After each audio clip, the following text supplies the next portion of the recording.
Good morning, class. Here I am taking the paper Supply Chain Management and I am discussing some of the practice questions from this paper. I've already uploaded few of the practice questions and also two case studies from this paper itself. You can just go and watch. और supply chain analytics के तो मैंने सारे unit से एक आपका practice questions as per your MBA के syllabus से मैंने डाल रखा है. You can just go and watch. Okay. So let's see this practice question here. So the question is like this: you need to examine the strategies for managing the risk and uncertainty in supply chain. तो supply chain में जो risk and uncertainty है ना, तो आप उसके लिए क्या strategy बना सकते हो? Also you have to discuss the तीन strategy that we have already discussed in the class. If you remember, we have discussed the quick response strategy, we have discussed the postponement strategy, also we have discussed the tailored sourcing strategy, है ना? So we have to discuss all these three strategies. Also you need to illustrate how these strategies can help you mitigate the supply chain disruptions and improve responsiveness. अगर आप ये सब strategy use करोगे तो कैसे आप अपने supply chain में disruptions को रोक सकते हो, साथ ही साथ जो है ये responsiveness, market demand की responsiveness को improve कर सकते हो. Now let's see how we can answer this question. So firstly I have already told you कि थोड़ा सा introduction में 2-3 लाइन लिख देना चाहिए आपको, so that it gives a brief about how you are going to deal with the answer. तो like you can just write down कि अभी जो है सप्लाई चेन काफी कॉम्प्लेक्स हो गया है क्योंकि ग्लोबल हो गया है ना.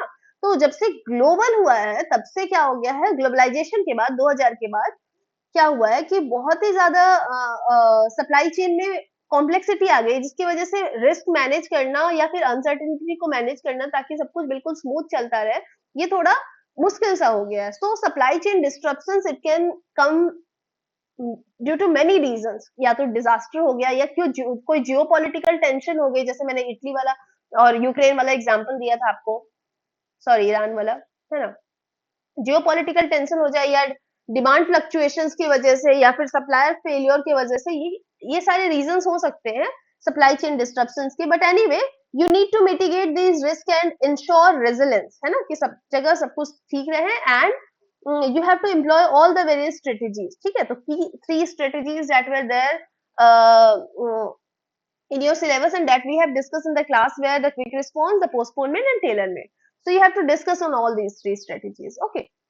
So starting with the very first one, quick response strategy. तो quick response strategy का आप definition लिख सकते हो कि quick response strategy जो होता है वो क्या होता है? It helps you reduce the lead time, right? And also increase the flexibility of the supply chain so as to respond rapidly to the changing market. Quick response का तो मतलब strategy में मतलब core जो है वो यही है कि you have to reduce the lead time so as that you can quickly respond to the market, है ना.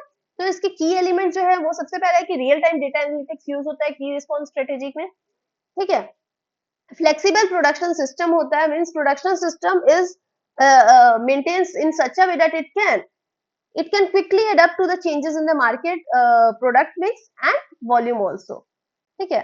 agile logistic जो होते हैं वो agile होते हैं. agile मतलब they are like they can be developed as per the market condition. quickly उसमें changes आ सकता है ना.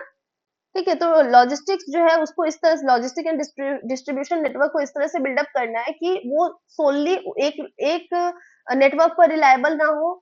हमारे पास बहुत सारे और भी सब्स्टिट्यूट्स होने चाहिए और वो क्विकली उस पे मतलब उस मार्केट कंडीशन को वो स्विफ्ट कर जाए, क्विकली उसको अडेप्ट कर ले. ठीक है. तो क्विक रिस्पॉन्स स्ट्रेटेजी में हमने यही सीखा था. इसकी एडवांटेज वही है कि it help improve the demand fulfilment, है ना. क्विक रिस्पॉन्स स्ट्रेटेजी में क्या होता है कि मार्केट डिमांड आप फटाफट प्रॉम्प्टली फुलफिल कर सकते हो, है ना. दूसरा है रिड्यूस द इन्वेंट्री कॉस्ट, है ना. आप इससे अपना इन्वेंट्री कॉस्ट रिड्यूस कर सकते हो क्योंकि आप जो ऑलमोस्ट जेट कंसेप्ट का काम करोगे, आपको बहुत ज्यादा इन्वेंट्री को लेकर रखने की, एक्सेस इन्वेंट्री होल्ड करने की जरूरत नहीं है. तीसरा कॉम्पिटिटिव एडवांटेज मिलता है. यस, कॉम्पिटिटिव एडवांटेज इसलिए मिलता है क्योंकि आप अपने जो है आप एक तो मार्केट को क्विक रिस्पॉन्ड कर पाते हो, दूसरा आप जो है कस्टमाइज कर सकते हो, तीसरा आप जो है अपने कैपिटल को बेटर मतलब बेटर तरीके से आप उसको पोजीशन कर रखे हो, है ना. आपने कैपिटल अपना वहां नहीं फंसाया हुआ, एक्सेस इन्वेंट्री मेंटेन करोगे तो कैपिटल फंसेगा और वहां कोई मायने नहीं है ना. बेफिजूल आपकी कॉस्ट बढ़ेंगे, है ना. तो ये फायदा है आपको क्विक रिस्पॉन्स स्ट्रेटेजी रखने का. ठीक है. कि you get a improved demand fulfillment, you have reduced the inventory cost and also it will improve or enhance the competitive advantage. अगर एजाइल स्ट्रेटेजी की बात की जाए, सॉरी क्विक रिस्पॉन्स स्ट्रेटेजी की बात की जाए, तो सबसे ज्यादा ये यूज होता है फैशन इंडस्ट्री में। ज़ारा जो है इसके एक बेस्ट एग्जांपल है, जो कि inventory manage quick response strategy के थ्रू करती है। और with in Zaara is the only company that is able to shift its whole inventory as per the market condition within few weeks, है ना। वो पूरा पूरा अपना इन्वेंट्री पूरा चेंज कर देता है with in few weeks if the market changes. Okay, market demand और मार्केट टेस्ट चेंजेस। फिर इलेक्ट्रॉनिक इंडस्ट्री में आपका देखा जाए तो डेल जो है वो आपको क्या करता था, like Dell example we have taken in the class की, it provide you customize service. तो कस्टमाइज सर्विस भी पॉसिबल है जब आप क्विक रिस्पॉन्स स्ट्रेटेजी फॉलो करोगे, है ना। तभी तो आप क्विकली स्ट्रेटेजी मतलब रिस्पॉन्ड कर पाओगे to the market customer order, and thus reduce the lead time and also the inventory cost, है ना, और also provide the customization service। तो ये सब फायदा है। दूसरा स्ट्रेटेजी जो हमने डिस्कस करना था वो था पोस्टपोनमेंट स्ट्रेटेजी। पोस्टपोनमेंट स्ट्रेटेजी भी यही होता है कि आप क्या करते हो कि आप जो है डीले करते हो, मतलब जो आपका एंड प्रोडक्ट है या फिर जो आपका फाइनल प्रोडक्ट है उसको थोड़ा सा आप डीले करते हो। क्यों डीले करते हो? ताकि आप जो है वो कस्टमाइजेशन दे सको कंज्यूमर को, है ना। आप बिल्कुल फाइनल टच देकर प्रोडक्शन प्रोड्यूस नहीं करके रखते हो इन्वेंट्री को, रेदर आप इन्वेंट्री को इस स्टेज में रखते हो कि as per the order of the customer, as per the customization or tailored required by the customer, you can just provide that customization tailor-made and then supply the goods so that the customer is more satisfied and also uh, you get a competitive edge, है ना। तो postponement strategy में यही होता है, it involves basically delaying certain supply chain activities, है ना। बिल्कुल फाइनल वेयर हाउस पर नहीं है, ऐसे जगह पर है जहां से आपका जो कस्टमाइजेशन रिक्वायर्ड है, लाइक पैकेजिंग में कस्टमाइजेशन रिक्वायर्ड है तो पैकेजिंग में कस्टमाइजेशन मिल जाएगा and then it will be delivered. तो इस तरह क्विक रिस्पॉन्स की तरह ये डिलीवर करता है, बट वो अपना जो है ना किसी किसी जगह पर वो डीले रखता है, सो दैट लाइक प्रोडक्शन पे या कस्टमाइजेशन पे, so that the until the customer orders are received, this strategy helps manage the uncertainty and reduce the risk of excess inventory, है ना। दूसरा आपका है सॉरी आपका की एलिमेंट इसमें जो है वो एक तो modular product design, means the product design should be in a modular fashion, है ना। इस तरह से होना चाहिए कि the final assembly does not take much time, final assembly में टाइम भी नहीं लगे और कस्टमाइजेशन भी हो जाए, है ना। दूसरा है डीकोपिंग पॉइंट्स। डीकोपिंग पॉइंट्स मतलब क्या होता है कि आइडेंटिफाई करना उस पॉइंट को सप्लाई चेन में जहां पे product can be kept in a generic form until specific customer requirement are known. किस किस जगह पर रखा जाए जो वो जेनेरिक फॉर्म है, और जैसे कस्टमर कस्टमाइजेशन आ जाए वैसे आप उसको कस्टमाइज करके, मतलब पैकेजिंग या जिसमें भी कस्टमाइजेशन चाहिए वो आप भेज पाओ, है ना। तो डीकोपिंग पॉइंट उसी को बोलते हैं कि डीकपलिंग पॉइंट मतलब कि किस किस जगह पे किस किस पॉइंट पे उसको रखा जाए, जो कि आप उस जेनरिक प्रोडक्ट को जो है स्पेसिफिक कस्टमर के रिक्वायरमेंट के अकॉर्डिंग कर कर आप उसको within the time schedule deliver कर पाओ। तीसरा हो जाता है flexible manufacturing, means developing a flexible manufacturing capabilities, okay, that can help handle a variety of customization options quickly, है ना। तो पोस्टपोनमेंट स्ट्रेटेजी जो कंपनी फॉलो करती है उनको कुछ ऐसा रखना पड़ता है अपना मैन्युफैक्चरिंग कि वो फ्लेक्सिबल हो, कि कभी भी अगर कस्टमाइजेशन लाइक रिक्वायर्ड है या तो कंपनी उसको प्रॉपर्ली डील कर पाए, ठीक है। ओके, तो what is the advantage of this using this postponement strategy? The advantage is it helps reduce the inventory risk, है ना। आप कुछ ऐसा इन्वेंटरी में होल्ड नहीं कर रहे हो जिसकी वजह से आपको क्या करना पड़े, आपका जो है ऑब्सोलेट गुड्स हो, है ना। तो कंपनी इससे बचने के लिए क्या करती है कि अपने गुड्स को कुछ इस फॉर्म में रखती है, और जैसे ही कस्टमर का ऑर्डर आता है फिर उसको आपको कस्टमाइज करके या वैसे करके आपको फटाफट एज पर द ऑर्डर वो आपको सेंड करती है ना। तो रिड्यूस इन्वेंटरी रिस्क हो जाता है, एडवांटेज एक। दूसरा एडवांटेज है पोस्टपोनमेंट स्ट्रेटेजी यूज करने का, इट इंक्रीजेस द कस्टमाइजेशन, आपको कस्टमाइजेशन और ये जो सेटिस्फेक्शन का जो अपॉर्चुनिटी मिलता है वो मिलता ही क्यों है, क्योंकि आपकी कंपनी जो है वो पोस्टपोनमेंट स्ट्रेटेजी फॉलो कर रही है।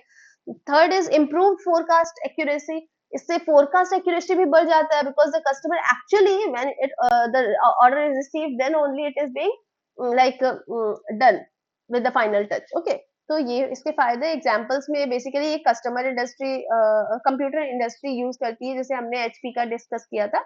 एचपी क्या करता था, अपना प्रिंटर जो है वो असेंबलिंग एंड ऑल कर नहीं रखता था, बट है ना, प्रिंटर जो है वो अपना सप्लाई प्रिंटर सप्लाई चेन जो था उसमें वो अपना जेनरिक प्रिंटर यूनिट्स रखता था, एडिंग एंड बाद में वो क्या करता था, कंट्री स्पेसिफिक पावर सप्लाई के अकॉर्डिंग वो कस्टमर के ऑर्डर के बेसिस पे वो उसको फाइनल टच देकर सेंड करता था, है ना। या फिर consumer goods like Procter and Gamble में क्या है कि it uses the postponement strategy to package and label the products close to the market, है। पैकेज एंड लेबल अकॉर्डिंगली होता है, जैसा कि उस जगह का रीजनल कस्टमाइजेशन या प्रेफरेंस रहता है, ठीक है। तो बेसिकली कंज्यूमर गुड्स और कंप्यूटर इंडस्ट्री पोस्टपोनमेंट स्ट्रेटेजी को यूज करते हैं। Discussing the third strategy, the tailored sourcing strategy. Tailored sourcing strategy में क्या था? It involves using different sourcing strategies for different products or market segment. मतलब sorry, जिस market segment में जैसा रिक्वायर्ड है वैसा टेलर मेड कर दिया जाएगा, ओके। तो इसका की एलिमेंट जो अगर है वो है सेगमेंटेशन। फर्स्ट ये अपने कस्टमर या प्रोडक्ट या मार्केट को जो है वो सेगमेंट करके रखता है on the basis of variability, on the basis of lead time या फिर स्ट्रेटेजिक इंपॉर्टेंस। तो इस तरह से ये सेगमेंट करके रखता है। डुअल सोर्सिंग मतलब क्या है कि it uses a mix of low cost high demand time suppliers and high cost low time suppliers to balance the cost and flexibility. इसका मतलब क्या हुआ, आप समझ लो अमेजन का प्राइम डिलीवरी सर्विस, उसमें like Amazon has this facility कि अगर आप हाई प्राइस दो तो आपको लो लीड टाइम लगेगा, है ना। अगर आप लो प्राइस दो तो हाई लीड टाइम लगेगा, है ना। तो यही हो गया इसमें टेलर सोर्सिंग स्ट्रेटेजी का मतलब यही हो गया कि डुअल सोर्सिंग आपने रखा है। अगर आप हाई प्राइस दोगे तो आपको लीड टाइम कम मिलेगा, मतलब उनके पास वो लॉजिस्टिक भी अवेलेबल है जो विद इन अ डे आपको पहुंचा दे, और उनके पास वो लॉजिस्टिक भी है जो आपको 2-3 दिन बाद पहुंचाएगा, है ना। तो वही है कि आप जो है डुअल सोर्सिंग यूज करें ताकि जो दोनों का कॉस्ट जो है वो बैलेंस आउट हो जाए, और फ्लेक्सिबिलिटी भी मिल जाए कि जो वो those who don't want to like take up the delivery service can take the normal services, है ना। तो बोथ इज अवेलेबल। तो ये होता है टेलर सोर्सिंग का, ठीक है। Third is risk assessment. Risk assessment means each segment has to be risk assessed, okay, and develop sourcing strategy that mitigate the identified risk. So risk assessment is another element of the tailored sourcing strategy. इसके advantages वही है कि cost efficiency हो जाता है, because you know जो है कि आपका आप हाई मार्जिन रख पाते हो, है ना, कि अगर आप तुरंत भेज रहे हो या प्राइम सर्विस दे रहे हो तो आप हाई मार्जिन रख पाते हो और ज्यादा चार्ज कर पाते हो, है ना। दूसरा है enhance flexibility, means tailor sourcing की वजह से ना फ्लेक्सिबिलिटी जो देने का है ना वो इम्प्रूव हो जाता है, जिससे कि हमें हमारे पास डाइवर्स प्रोडक्ट्स और डाइवर्स सप्लायर्स बेस बन जाता है, ठीक है। फिर risk mitigation means diversifying the supplier and sourcing reduces the risk, है ना। अगर आप सप्लायर्स या सोर्सिंग जो है वो डाइवर्सिफाई कर दे रहे हो, बहुत सारे सप्लायर्स से ये करके रख रहे हो कोलैबोरेट करके, तो आपका रिस्क भी मिटिगेट हो जाता है ना। एग्जाम्पल्स का बेसिकली ऑटोमोटिव इंडस्ट्री होता है। ऑटोमोटिव इंडस्ट्री क्या करते हैं, automakers they generally use the tailor sourcing strategy, ठीक है, क्योंकि उनके पार्ट्स होते हैं वो हाई वॉल्यूम पार्ट्स होते हैं from low cost countries and high variability parts from low suppliers, है ना। जिसमें हाई वेरिएबिलिटी है वो लोकल सप्लायर से वो ले लेते हैं जिसमें बहुत ज्यादा चेंजेस, और जो हाई वॉल्यूम पार्ट्स होते हैं ना वो लो कॉस्ट कंट्री से वो लेते हैं। तो इस तरह करके वो दो तरह के सप्लायर्स को रखते हैं अपने साथ, ठीक है। और सेम इलेक्ट्रॉनिक इंडस्ट्री भी यूज करती है, जैसे कि एप्पल जो है ना वो क्या करता है कि कुछ अपने एशियन सप्लायर्स को रखा है फॉर कंपोनेंट्स, कुछ और कुछ अपने असेंबली के लिए जो है मल्टीपल लोकेशंस पे उन्होंने अपना ओपन किया हुआ है, जहां पर फ्लेक्सिबिलिटी और रिस्पॉन्सिवनेस के अकॉर्डिंग, मार्केट डिमांड के अकॉर्डिंग वहां पर थोड़ा सा असेंबली में डिफरेंस होता है, ठीक है। तो ये हो गया आपका tailor sourcing strategy. Just concluding that if you have the effective risk and uncertainty management, तो आपका सप्लाई चेन जो है वो काफी अच्छा होगा, काफी इफेक्टिव और एफिशिएंट होगा, और आपका इन्वेंट्री और जो भी कॉस्ट है वो भी इंप्रूव होगा। साथ ही साथ आप टेलर सोर्सिंग ऐसा मतलब स्ट्रेटेजी और ये सारे जो बेस्ट स्ट्रेटेजी है, क्विक रिस्पॉन्स, पोस्टपोनमेंट और टेलर सोर्सिंग, ये सब यूज कर सकते हो। एंड अगर आप ये सब यूज करोगे तो आपका क्या होगा, आप ओवरऑल बहुत अच्छा परफॉर्म करोगे और आप डायनेमिक मार्केट कंडीशन में सर्वाइव कर पाओगे एंड कम्पीट कर पाओगे as compare to your competitors, okay। So this was the discussion of this practice question. It is really very important. Please do watch this video 2 to 3 times. इसके बाद भी कुछ confusion रह जाता है, write in the comment box, मैं आपको answer करूंगी, ठीक है। And if you like the video then you can just hit a like button and आपको अपडेटेड और अपकमिंग वीडियोस और प्रैक्टिस क्वेश्चंस के लिए अगर आपको जानकारी चाहिए तो यू कैन जस्ट सब्सक्राइब, ताकि आपको पता लग जाए कि कब क्या वीडियोस आ रहे हैं, ठीक है? Otherwise, then yes, of course, I'll be sharing the video, no problem. Uh, okay, then I'll be coming in the next video with one more practice questions. Okay, from another unit. So this was the unit number. I guess it was the unit number 3 or 4. So I've extensively and comprehensively covered the whole. Okay. So thank you so much. Hope you have understood. Have a good day.